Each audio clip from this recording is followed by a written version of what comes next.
Hi guys, Connor here from Lancaster Automart, part of the Cox Motor Group, just up next to Lancaster Volkswagen, our big brother up in Morecambe. Got this lovely Infiniti, it's the Q30 SE, very similar actually to the Mercedes GLAs, like identical inside. Lovely alloy wheels, stunning colour with black like trims around the arches. Really cool style as well, really nice styling. Got a really good sized boot. This one's really annoying today.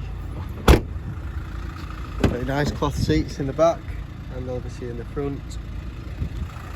So I'll just show you inside and then I'll get in. So there we go. So as you know, GLAs or Mercedes, this is the exact same steering wheels, controls. So everything's here. You've got your cruise control. You've obviously got your sat nav and your where did I have nav before? Right, map. And then you've got your menu so you can connect your phone. You've got your 6-speed box. For reversing this one, you lift it up and backwards like that. Got your DAB radio. It's done 61,983 miles.